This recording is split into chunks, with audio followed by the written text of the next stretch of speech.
Hello, algebra. You remember last week we did solving a variety of equations? So what we're going to do this week is we're going to graph a variety of functions. So some of them will be linear lines like this first page. So we're supposed to sketch the graph of each line. Now, some of these are written in standard form, like this one, number 3.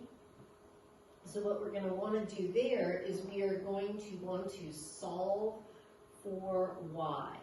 Okay, we're going to want to get this y by itself because our goal is to get it in slope-intercept form because then it's just so much easier to graph. The b is going to be the y-intercept, and the m is going to be the slope. So this one's already in slope-intercept form. So I go down here to -2. That's my y-intercept. I think of it like an anchor. And then my slope is positive 3/4. So the rise is 3, and the run is 4. So if I go up 3 over 4, so I could back it up, go down 3, back up 4. Okay, so this is that one.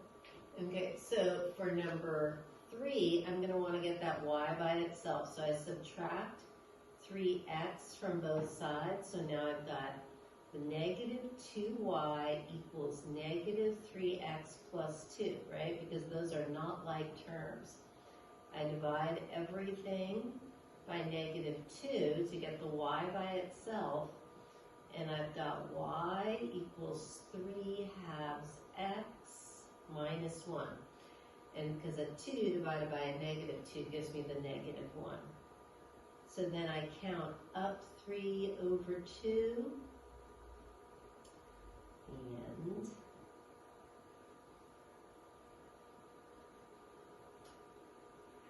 that's my second line. Okay, so we'll need to get the y by itself in these ones. This one's in the super friendly slope-intercept form. Then what we're going to do is here, when we're solving a system graphically, we're going to graph both of these lines on this graph. And where they intersect is the solution, that XY, that ordered pair. So I think we can maybe, I'm going to do one of those in the Zoom meeting that we have this week. Looking here, this is we're going to sketch the solution to each system of inequalities. So I'm going to graph both of these linear inequalities on the same graph. So the first one, y is less than or equal to -5/3 x plus 3. So again, right, this is written in slope-intercept form. It's just instead of equals, I'm looking for all the y's that are less than or equal to this -5/3 x plus 3. So I've got my y-intercept. I go down 5 over 3. So, and this is a solid line, whereas this one's going to be dashed. And this line, again, it's in slope-intercept form, so I start at the -1. This is a negative slope, so I go down 1 over 3, and I'm going to make this line, sometimes I draw it lightly first, just to get in the right place, and then I'm going to dash it.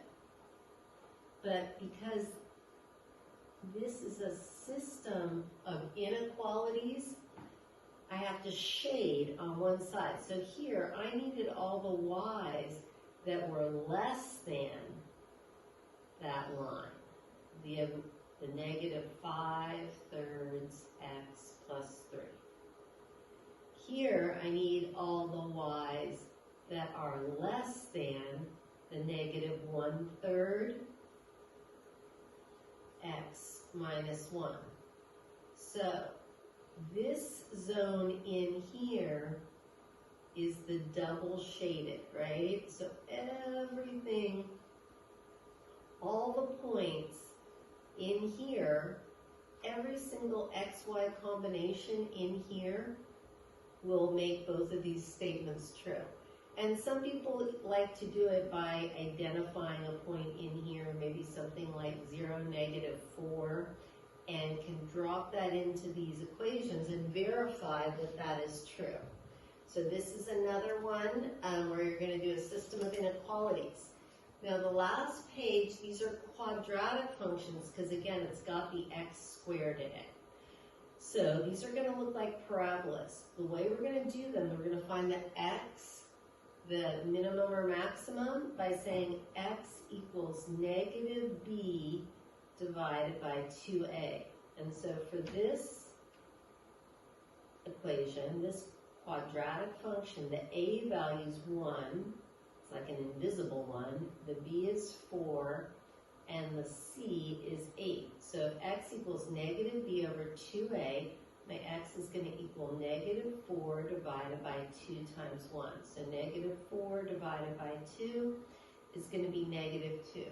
The way I figure out the y is I put it into this equation. So y equals -2 squared plus 4 times -2 plus 8. So 4 plus a -8 plus an 8 is going to equal 4. So if I go over -2 up 4, then because this function has an a value of 1, this quadratic function, I'm going to count out from the vertex.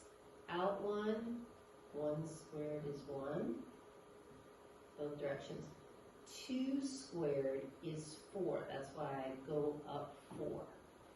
And you can use a table instead if you prefer. It's nice, you know you're doing this right because look, here's my y-intercept, right? That's my y-intercept, this is my vertex, right? That's my vertex. This is my y-intercept, and it's easy to confirm that's correct. If I put x equals 0 into that equation, I get the y equals 8. Just one more thing I want to show you is the last two are written in what we call vertex form, right? So that means y equals a times x minus h squared plus k. The vertex is going to be the point hk, so in this case, that's 4, 2. So I go over to 4, 2.